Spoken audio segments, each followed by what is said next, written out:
Chapter 15. That as I was getting too big for Mr. Wopsle's grey-tance room, my education under that preposterous female terminated. Not, however, until Biddy had imparted to me everything she knew, from the little catalogue of prices, to a comic song she had once bought for a halfpenny.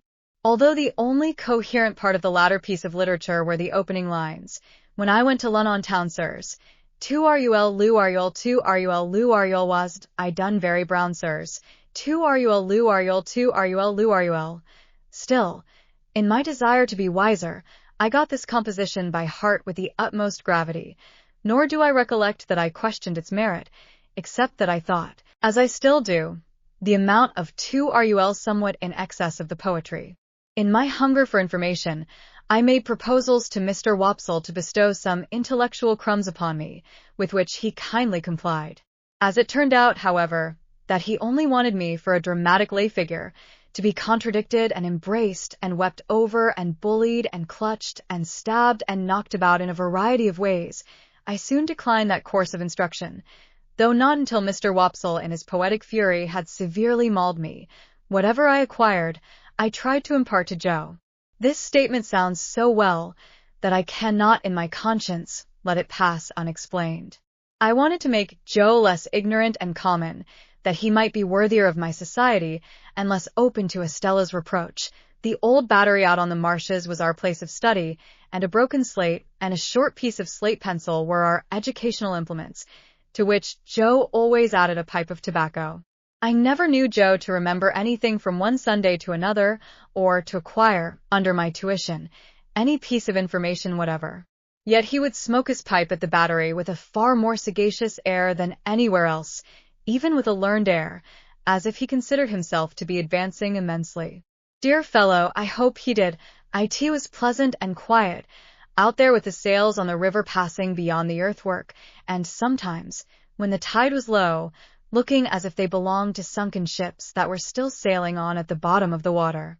Whenever I watched the vessels standing out to sea with their white sails spread, I somehow thought of Miss Havisham and Estella, and whenever the light struck aslant, afar off, upon a cloud or sail or green hillside or waterline, it was just the same. Miss Havisham and Estella and the strange house and the strange life appeared to have something to do with everything that was picturesque. One Sunday when Joe, greatly enjoying his pipe, had so plumed himself on being most awful dull, that I had given him up for the day, I lay on the earthwork for some time with my chin on my hand, descrying traces of Miss Havisham and Estella all over the prospect, in the sky and in the water, until at last I resolved to mention a thought concerning them that had been much in my head. "Joe," said I, "don't you think I ought to make Miss Havisham a visit?" "Well, Pip," returned Joe, slowly considering. "What for?" "What for, Joe? What is any visit made for?" "There is some wisits praps," said Joe, "as for ever remains open to the question, Pip. But in regard to visiting Miss Havisham, she might think you wanted something, expected something of her. Don't you think I might say that I did not, Joe?" "You might, old chap," said Joe. "And she might credit it. Similarly, she mightn't." Joe felt, as I did, that he had made a point there, and he pulled hard at his pipe to keep himself from weakening it by repetition. "You see, Pip," Joe pursued, as soon as he was past that danger, "Miss Havisham done the handsome thing by you. When Miss Havisham done the handsome thing by you, she called me back to say to me, as that were all." "Yes, Joe, I heard her." "All," Joe repeated, very emphatically. "Yes, Joe, I tell you I heard her." Which I meaner say, Pip, it might be that her meaning were, make a end on it, as you was, me to the north and you to the south, keepin' sunders. I had thought of that too, and it was very far from comforting to me to find that he had thought of it, for it seemed to render it more probable. But, Joe— "Yes, old chap, here am I, getting on in the first year of my time, and, since the day of my being bound, I have never thanked Miss Havisham, or asked after her, or shown that I remember her." "That's true, Pip, and unless you was to turn her out a set of shoes all 4 round, and which I meaner say, as even a set of shoes all 4 round might not be acceptable as a present, in a total vacancy of hoofs. I don't mean that sort of remembrance, Joe. I don't mean a present. But Joe had got the idea of a present in his head, and must harp upon it. Or even, said he, if he was helped to knocking her up a new chain for the front door, or say a gross or two of shark-headed screws for general use, or some light fancy article, such as a toasting fork when she took her muffins, or a gridiron when she took a sprat, or such like. I don't mean any present at all, Joe, I interposed. Well, said Joe, still harping on it as though I had particularly pressed it. If I was yourself, Pip, I wouldn't. No, I would not. For what's a door chain when she's got one always up?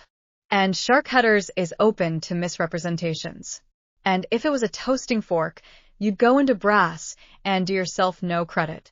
And the uncommonest workman can't show himself uncommon in a gridiron, for a gridiron is a gridiron, said Joe, steadfastly impressing it upon me, as if he were endeavoring to rouse me from a fixed illusion, and you may hie him at what you like, but a gridiron it will come out, either by your leave or again your leave, and you can't help yourself. My dear Joe, I cried, in desperation, taking hold of his coat. Don't go on in that way. I never thought of making Miss Havisham any present. No, Pip, Joe assented, as if he had been contending for that all along. And what I say to you is, you are right, Pip. Yes, Joe, but what I wanted to say was that as we are rather slack just now, if you would give me a half-holiday tomorrow, I think I would go uptown and make a call on Mississippi Estate, Havisham. Which her name, said Joe, gravely, ain't Estavisham, Pip, unless she have been recreationed. I know, Joe, I know. It was a slip of mine. What do you think of it, Joe? In brief, Joe thought that if I thought well of it, he thought well of it.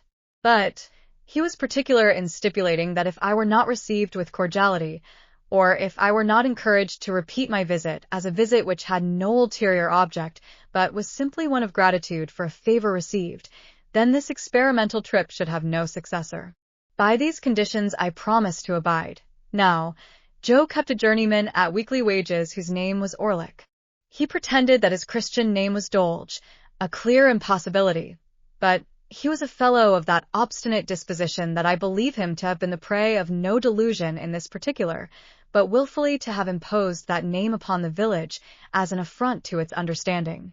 He was a broad-shouldered, loose-limbed, swarthy fellow of great strength, never in a hurry, and always slouching. He never even seemed to come to his work on purpose, but would slouch in as if by mere accident, and when he went to the Jolly Bargemen to eat his dinner, or went away at night, he would slouch out, like Cain or the Wandering Jew, as if he had no idea where he was going and no intention of ever coming back. He lodged at a sluice-keeper's out on the marshes, and on working days would come slouching from his hermitage, with his hands in his pockets and his dinner loosely tied in a bundle round his neck and dangling on his back. On Sundays he mostly lay all day on the sluice gates, or stood against ricks and barns.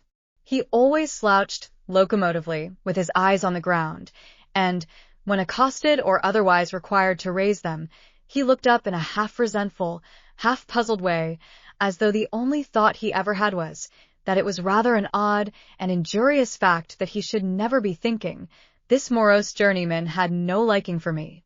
When I was very small and timid, he gave me to understand that the devil lived in a black corner of the forge, and that he knew the fiend very well.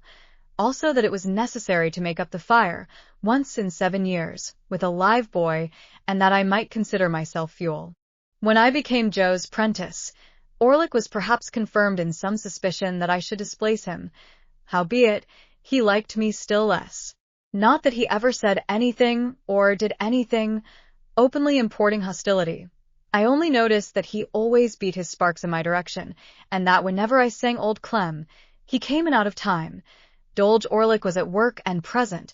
Next day, when I reminded Joe of my half-holiday, he said nothing at the moment, for he and Joe had just got a piece of hot iron between them, and I was at the bellows.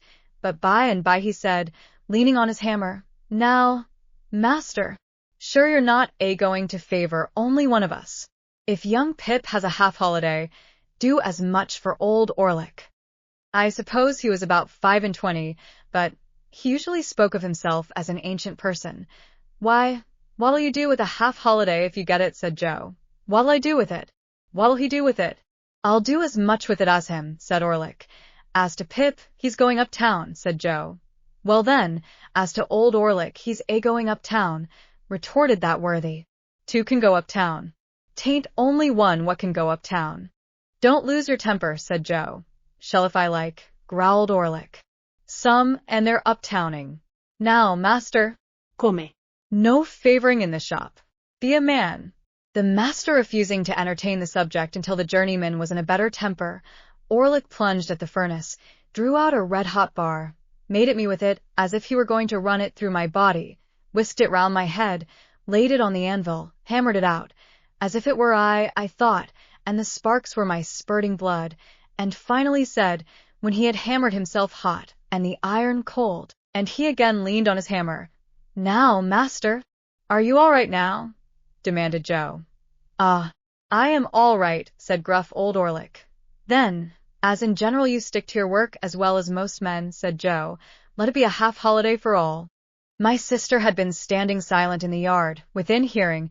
She was a most unscrupulous spy and listener, and she instantly looked in at one of the windows. Like you fool, said she to Joe, giving holidays to great idle hulkiers like that. You are a rich man, upon my life, to waste wages in that way. I wish I was his master. You'd be everybody's master if you durst, retorted Orlick with an ill-favored grin. Let her alone, said Joe. I'd be a match for all noodles and all rogues, returned my sister, beginning to work herself into a mighty rage. And I couldn't be a match for the noodles, without being a match for your master, who's the dunder-headed king of the noodles.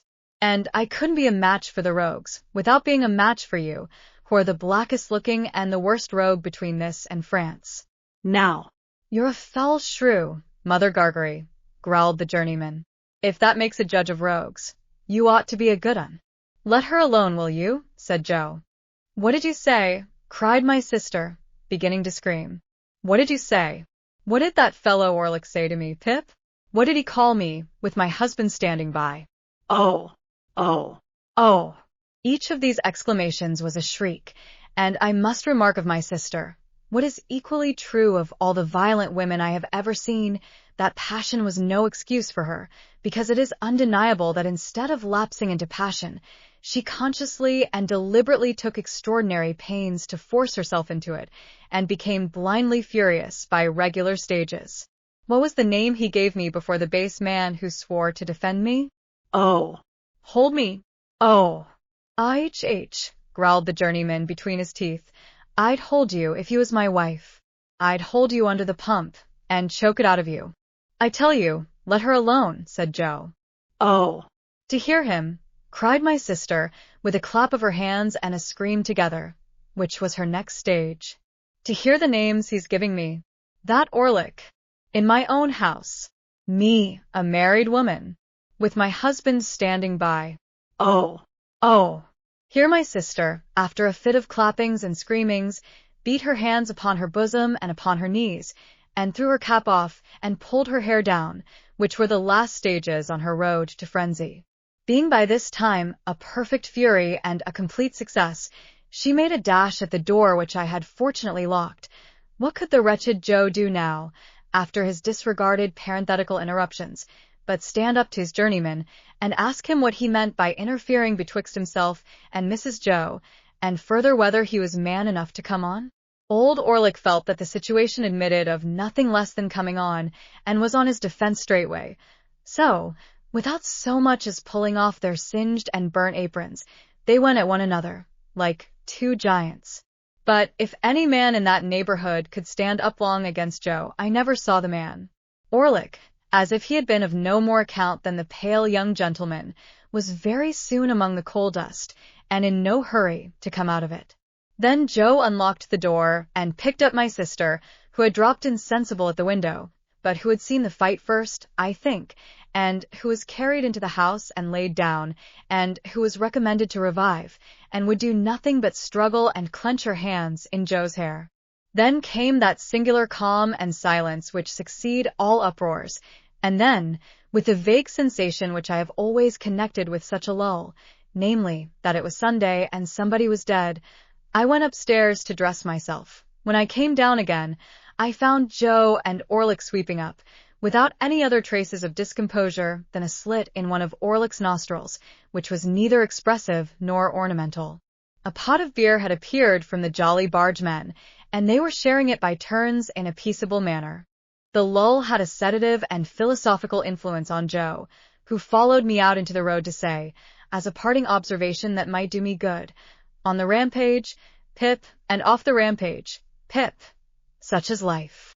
With what absurd emotions, for we think the feelings that are very serious in a man quite comical in a boy, I found myself again going to Miss Havisham's. Matters little here. Nor how I passed and repassed the gate many times before I could make up my mind to ring. Nor how I debated whether I should go away without ringing. Nor how I should undoubtedly have gone, if my time had been my own, to come back. Miss Sarah Pocket came to the gate. "No, Estella." "How, then? You here again," said Miss Pocket. "What do you want?" When I said that I only came to see how Miss Havisham was, Sarah evidently deliberated whether or no she should send me about my business. But, unwilling to hazard the responsibility, she let me in, and presently brought the sharp message that I was to come up.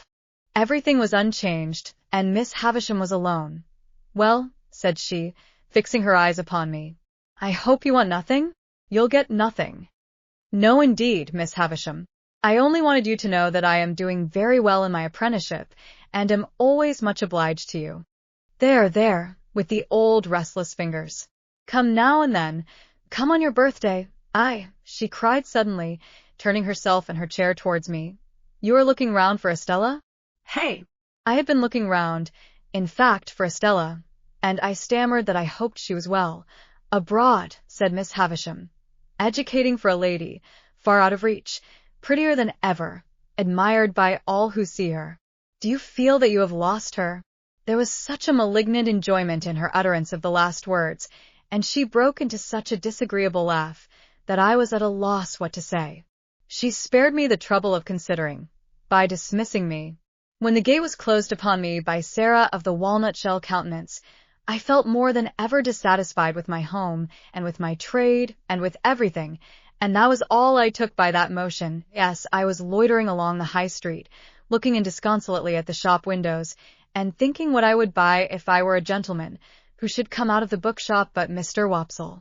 Mr. Wopsle had in his hand the affecting tragedy of George Barnwell, in which he had that moment invested sixpence, with the view of heaping every word of it on the head of Pumblechook, with whom he was going to drink tea.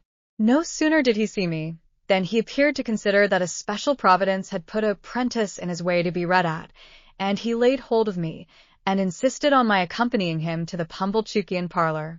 As I knew it would be miserable at home, and as the nights were dark and the way was dreary, and almost any companionship on the road was better than none, I made no great resistance. Consequently, we turned into Pumblechook's just as the street and the shops were lighting up. As I never assisted at any other representation of George Barnwell, I don't know how long it may usually take, but I know very well that it took until 9:30 that night, and that when Mr. Wopsle got into Newgate, I thought he never would go to the scaffold.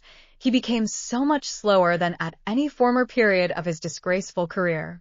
I thought it a little too much that he should complain of being cut short in his flower after all, as if he had not been running to seed, leaf after leaf, ever since his course began.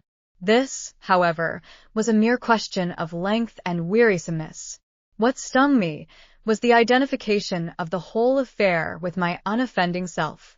When Barnwell began to go wrong, I declare that I felt positively apologetic. Pumblechook's indignant stare so taxed me with it. Wopsle, too, took pains to present me in the worst light. At once ferocious and maudlin, I was made to murder my uncle with no extenuating circumstances whatever. Millwood put me down in argument, on every occasion. It became sheer monomania in my master's daughter to care a button for me, and all I can say for my gasping and procrastinating conduct on the fatal morning is that it was worthy of the general feebleness of my character.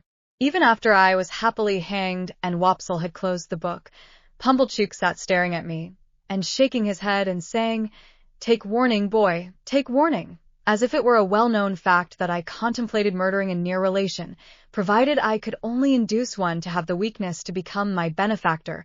It was a very dark night when it was all over, and when I set out with Mr. Wopsle on the walk home. Beyond town we found a heavy mist out, and it fell wet and thick. The turnpike lamp was a blur, quite out of the lamp's usual place apparently, and its rays looked solid substance on the fog. We were noticing this, and saying how that the mist rose with a change of wind from a certain quarter of our marshes, when we came upon a man, slouching under the lee of the turnpike house. "Hello," we said, stopping. "Orlick there?" "Ah," he answered, slouching out. "I was standing by a minute, on the chance of company." "You are late," I remarked. Orlick not unnaturally answered, "Well, and you're late." "We have been," said Mr. Wopsle, exalted with his late performance. "We have been indulging, Mr. Orlick, in an intellectual evening." Old Orlick growled, as if he had nothing to say about that, and we all went on together. I asked him presently whether he had been spending his half-holiday up and down town. "Yes," said he, "all of it." "I come in behind yourself. I didn't see you, but I must have been pretty close behind you. By the by, the guns is going again." "At the hulks," said I.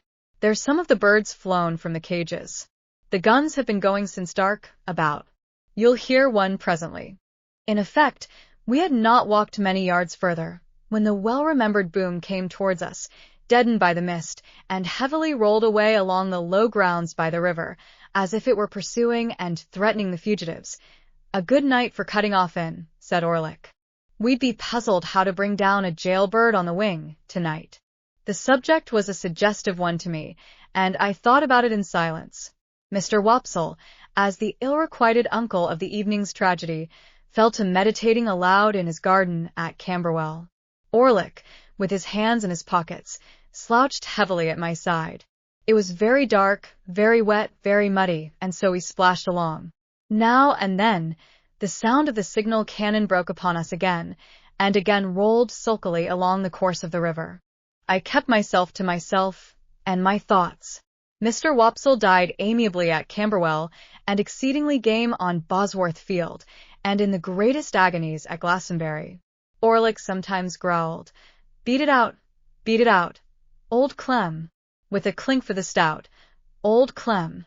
I thought he had been drinking, but he was not drunk. Thus, we came to the village. The way by which we approached it took us past the 3 jolly bargemen, which we were surprised to find, it being 11 o'clock, in a state of commotion, with the door wide open, and unwonted lights that had been hastily caught up and put down scattered about. Mr. Wopsle dropped in to ask what was the matter, surmising that a convict had been taken, but came running out in a great hurry. "There's something wrong," said he without stopping. "Up at your place, Pip. Run all." "What is it?" I asked, keeping up with him. So did Orlick at my side. "I can't quite understand. The house seems to have been violently entered when Joe Gargery was out. Supposed by convicts. Somebody has been attacked and hurt." We were running too fast to admit of more being said, and we made no stop until we got into our kitchen. It was full of people, the whole village was there or in the yard, and there was a surgeon, and there was Joe, and there were a group of women, all on the floor in the midst of the kitchen. The unemployed bystanders drew back when they saw me, and so I became aware of my sister, lying without sense or movement on the bare boards where she had been knocked down by a tremendous blow on the back of the head, dealt by some unknown hand when her face was turned towards the fire, destined never to be on the rampage again, while she was the wife of Joe.